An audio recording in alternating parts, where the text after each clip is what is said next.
Hello, everyone. Good morning, or good afternoon, or good evening, wherever you happen to be, students and potential students. My name is Harrison Togia. I'm a graduate student PhD in the Department of Civil and Environmental Engineering. I work here in Home Call 142 at the Hydraulics Lab. You are not here physically, but since there are people here, I'm going to give you guys the lowdown. As you can see around me, there's heavy equipment, so please be careful. This is also a hydraulics lab, meaning water, so please watch your feet. There is water around, so please don't slip. You can go ahead and follow me, and we'll get started with the tour. I know.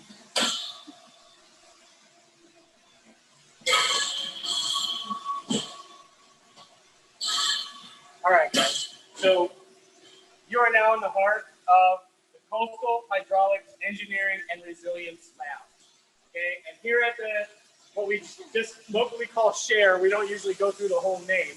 Okay, our first goal here is always to service students. All right, and what you're looking at around me right now is two of our primary experiments. So this is our small wave flume. You can see in the back behind our chalkboard, you can see our large wave flume. We'll talk about that in a little bit. And then to my right, this is our pipe valve setup. So this is a student experiment that you can potentially hear and see going on behind me. But what these are is they're tools. They're tools to which we teach students the principles of hydraulics. So just to go through that, let's go through the terms in our name. So first of all, we're focused here on coastal problems. So coastal, Hawaii is an island. All we got are coasts, okay? So this is an ideal place, and this is an ideal lab for us to be studying coastal systems. Hydraulics, okay? Hydraulic, if you're not familiar with engineering term, this simply means fluid flow, okay? Specifically fluid under pressure. Luckily on Earth, we have this really great thing called gravity. So fluids are always under the pressure of gravity. We also look at engineering, which means that there are natural systems and there are engineered systems. In this lab, we focus specifically on looking at how we can blend engineering, the man-made systems, with the natural coastal systems to provide the last thing on our name, which is resilience. And what we really mean with resilience is that one major problem here in Hawaii is erosion. Erosion, flooding, these are coastal hazards that we identify, measure, and then design for. So if you're looking here at our small wave flume, okay, you can see that right now we're simulating small waves, but in a scale sense, this may seem very small, but if you look at the end there, you'll see that there is this green foam structure, okay? And that green foam structure is what we call just a mock-up. It's a simulant of a revetment. Now, if you guys aren't from coastal communities, you may not know what a revetment is, but a revetment is an engineered structure that provides barriers for erosion and wave action against coastal infrastructure, specifically roads. So if you've ever been driving down a road, you see this like slope or ramped area. This is not made of foam, okay? In the real life, they're made of very large rocks. But what they do is that they are there to buffer or to decrease wave energy. And so what you're seeing right now is a small scale, and everything in an engineering lab is all about scale, okay? It's a small scale demonstration of how revetments function. And so what you can see is that here, we're watching the wave energy transmit through the water column, okay? But if you actually see here in the revetment, the water is sloshing up and down the slope, but as the water percolates through the density of the material, that energy is dispersed, and it's dispersed not only kinetically, as in friction between what is normally rocks, again, not foam, but also just as heat energy and other forms of energy that are then dissipated to the environment. And so this is one way in which, this is actually a much more classical way in which engineers have defended roads, okay? So we teach these principles here.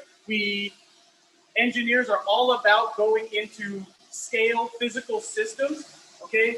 You might see these like computer and devices going along our flume. This is how we measure directly.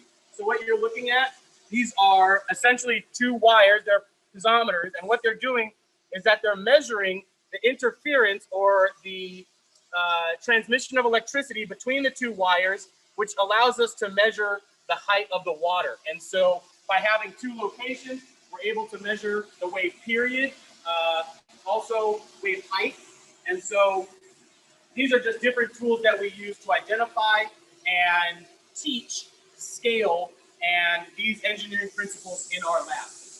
So we're going to move this way now. It's going to get quite a bit louder. I apologize. Okay. But our second experiment here is due to pipe friction. So hydraulics, most traditionally in an engineering sense, a lot of people don't think coastal systems. Mostly you're probably thinking your sewers, the water that comes through your pipes, you know, all these systems that feed our current civilization. And so we also have to teach that. It is very important for students to understand pipe flow in these systems. So what you're looking at here is another one of our primary experiments. And right now there is water flowing through this plastic pipe and these two lower steel pipes, okay? And what we do in this lab is when water or a fluid is moving through a pipe or really any container, right, there is friction. Naturally, water wants to adhere or bound to a surface. And so we call that the boundary layer. So what we try and teach students here is that by observing the change in pressure between the beginning of a pipe and the end of a pipe, as well as measuring the amount of water flow that comes out over a certain amount of time, we can then determine how much friction occurs within the pipe. Now, I can't hear you, but I would like you to maybe guess which of these three pipes. Here we have a 1.6 inch diameter. Here we have a 0.8 inch diameter. Both of them are galvanized steel. And then here we have a 0.24 inch, we call it plastic, but really it's PVC pipe. And just think to yourself, which of those has more friction or less friction, right? I'm going to leave this to our engineering attendees. Which one do you think produces the least amount of friction? The one with the biggest diameter. Okay, so that is the correct answer, okay? The major control for fluid flow will always be the diameter of the pipe. Friction occurs, yes, but fluids generally hold to a boundary, which means that they only really observe friction right at the edge of contact between the fluid and the object. Now, between the materials, which do you think produces the least amount of friction? The PVC or the galvanized steel?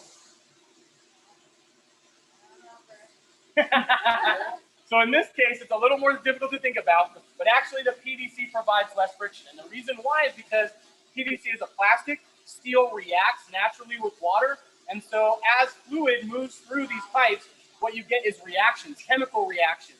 And so these reactions build up condensation. These condensations increase friction and therefore decrease flow. All right, so we're going to keep going this way. So please watch your feet, students, okay? Here is our weigh box. This is one of our primary tools, and what we measure here is flux. Now, if you guys have never ever heard of the term flux, what I want you to think of is what is the difference between the amount of water that can come out of your sink versus the amount of water that can come out of your hose. They're almost the exact same diameter, and yet one can fill up a pool and one can barely fill up your sink, right? So the major difference behind that is what we call flux or flow, okay? Here the flux, okay, is a measurement of mass or weight, okay? So those are measurements of how much fluid is moving over time. And so how we teach students the concept of flux is that we simply do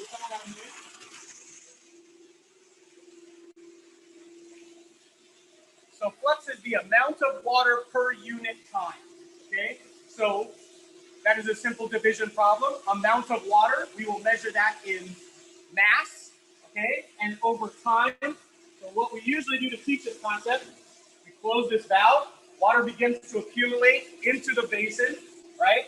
At some point, we begin our timer, right? We start counting, and then at another point in time, so usually we start at right about 300 pounds, that is a lot of water. We'll stop at 350. The difference in time, so by taking the 50 pounds of water divided by the amount of time that it took in seconds to fill up that amount of water, that add that 50 pounds is our flux, okay? All right, so those are our primary student teachers. You're also seeing one that is not in use right there. That's a Vnotch weir, okay? So if you guys are from inland areas, California, where they have, I'm from Washington, we have a lot of dams, okay? This is the primary dam control system. You probably are not familiar with the Vnotch. You're most probably used to just a single plane where you'll see water kind of cascade over. These are flow control systems. And so we also teach our students these concepts of how to measure fluid flow without actually having to measure the flow. And so we do that by knowing the dimensions of the point at which the fluid is moving and the height of the water. And from those two dimensions, we have equations that allow us to determine the amount of flow with known constraints. All right, so behind us is the heart and soul of this lab. Under me right now is about 10,000 gallons of water. Okay, it's all covered by this grate that is slightly precarious. Okay, and what you're hearing, and I'm having to speak over, is our primary pump. Okay, that's right there in blue. And this is what feeds our lab. Using this pump and using the water that we've sterilized and contained in our sump, okay, we are able to run these experiments pretty much all year round. We get very little loss, but we do have to treat it. We don't want people drinking it, but it is a good way for us to save money and also to continue to do our experiments. So we're going to leave this on, and we're going to come this way. All right. So now, actually, if you want to back up for a second, I'm going to talk about these two things. Okay, so now we're starting to get away from the student experiments and we're getting into more my work, but also the work of graduate students that came far before me, okay?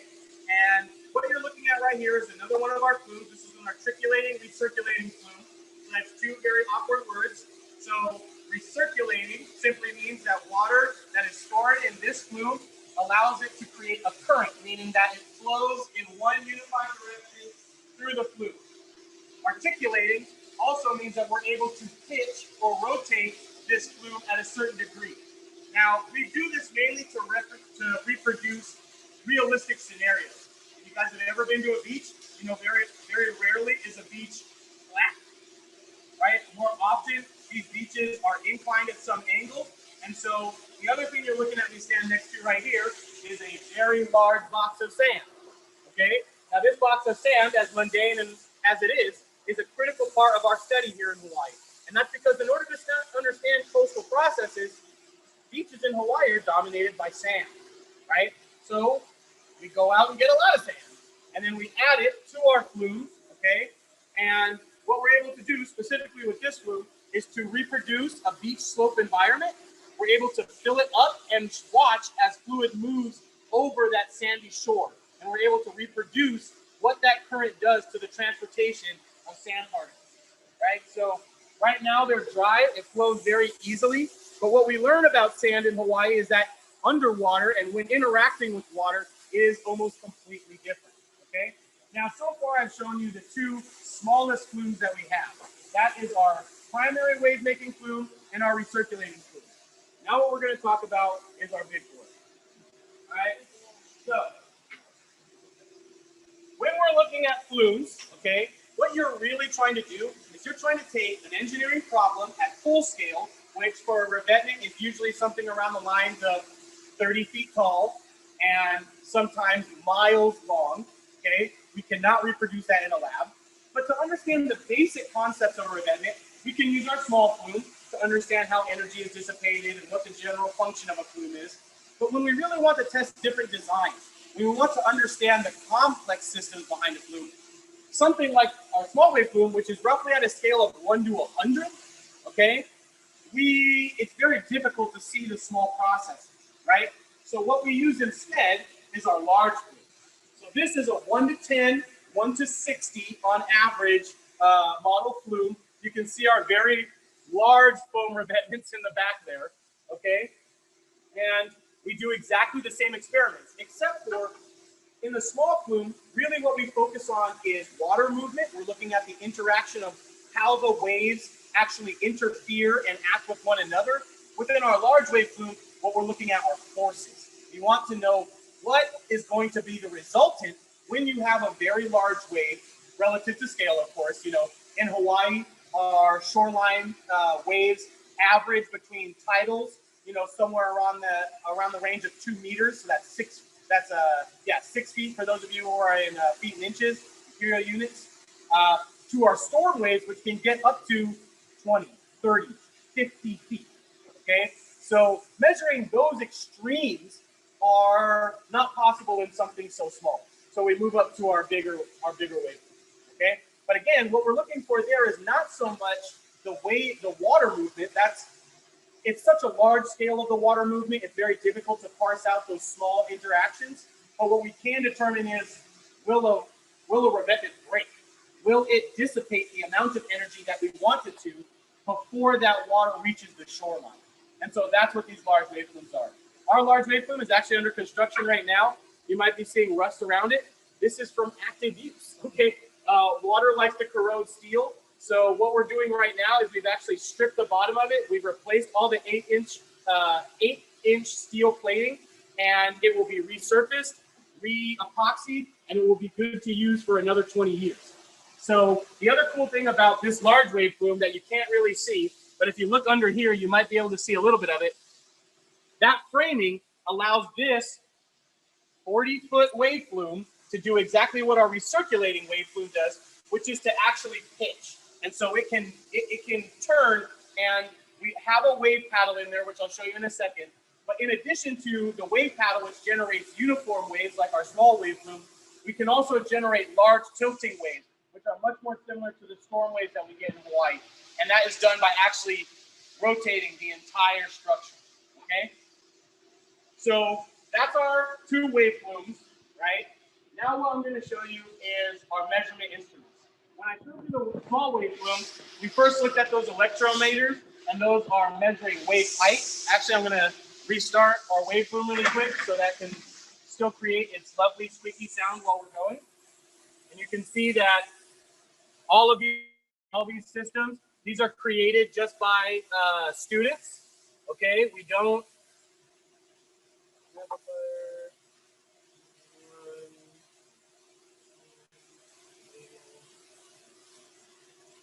So all of these systems are created by students. Oh, whoops.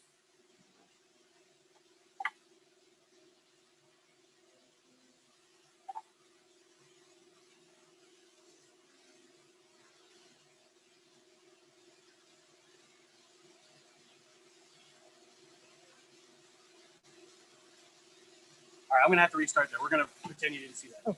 But so all of these systems were created by grad students. Okay, the flumes, the measurement devices, none of this is standard. You can't go out and buy this at a store. Okay, so the 2 primary pieces, aside from our small wave maker, okay, is this right here. Okay, this is a laser measurement device, and then adjacent to it is a digital camera measurement device. All right, and what these are really designed to do is that in addition to measuring the small scale interactions that happen on a revetment, okay, what we can also do here is look at individual particle motion. Okay, now a lot of people don't think about what's going on between the actual water molecules that happen within a wave. But if you guys know anything about fluid flow, or if you've done any type of study of fluids in your education before this point, you'll know that waves are not water moving. Okay, wave energy is not a current.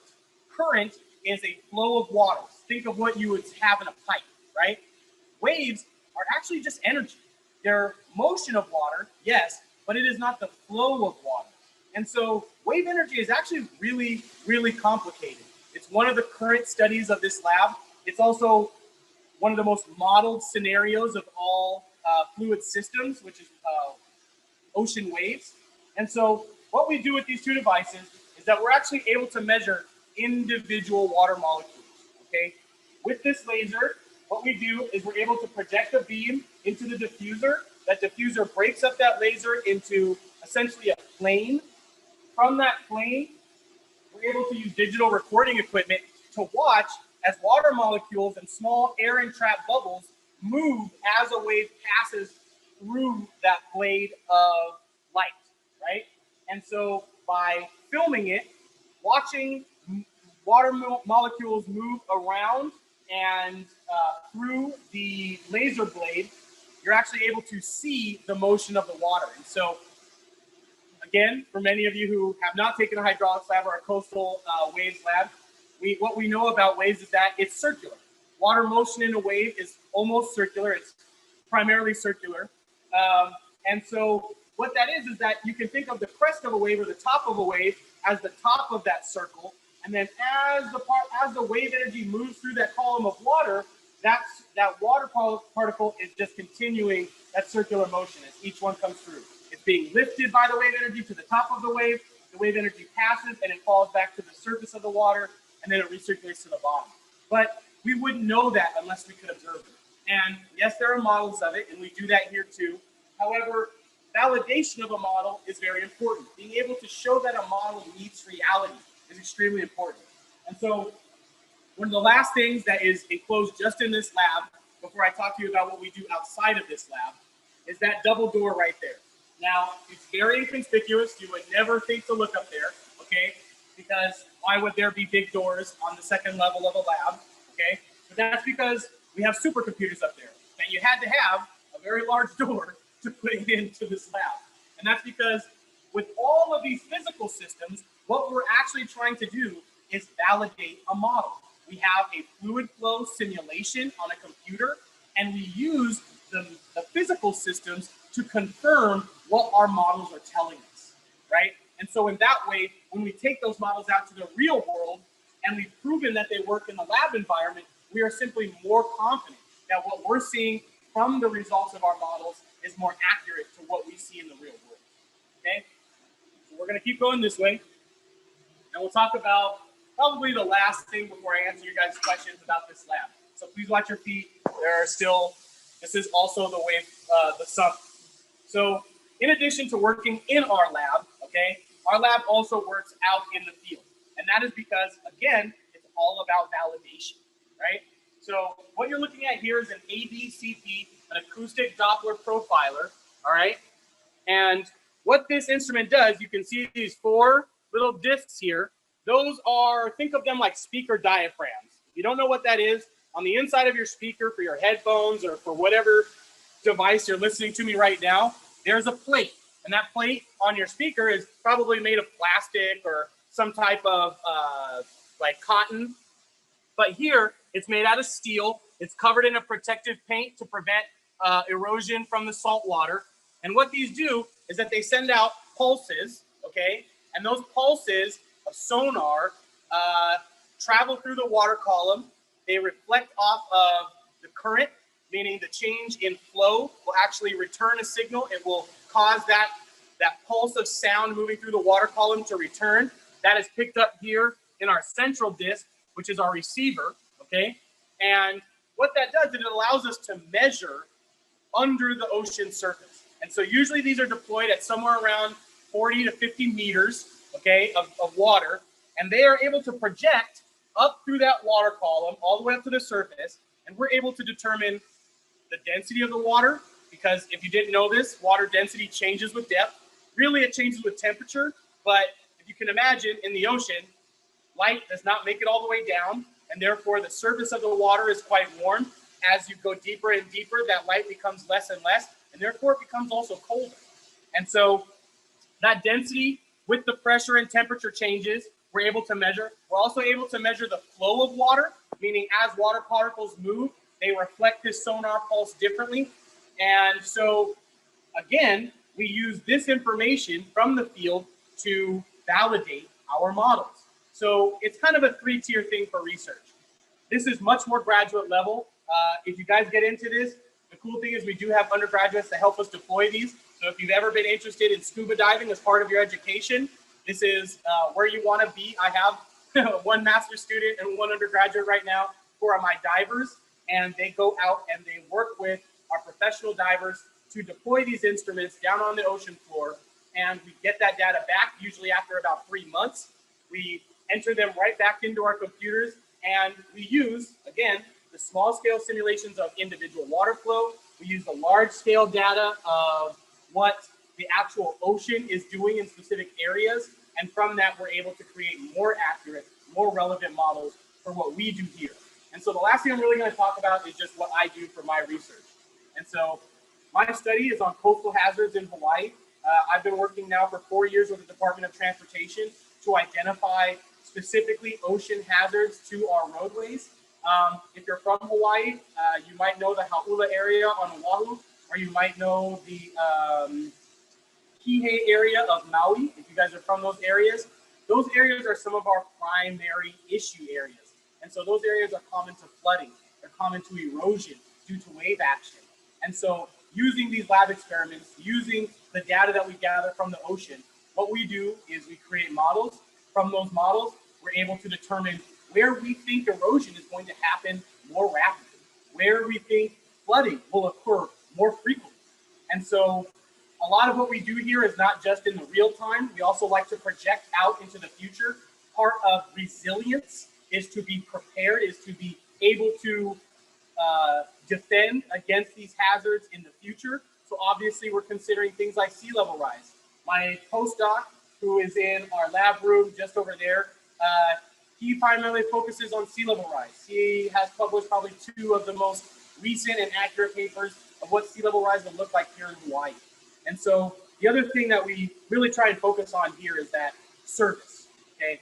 Everything we do here, whether it's for the students, whether it's our research, this is all in service to the state of Hawaii and to the people of Hawaii. You know, working with DOT, really that's so that people can still make it to their homes, right? A lot of this area, a lot of Oahu is going to change dramatically with sea level rise and with the changing of storms and hurricanes that move through our islands. And in order to be prepared for those, we need this type of research. So if hydraulics interests you, if fluid flow interests you, we'd love to have you. Thanks for coming here. We hope to see you.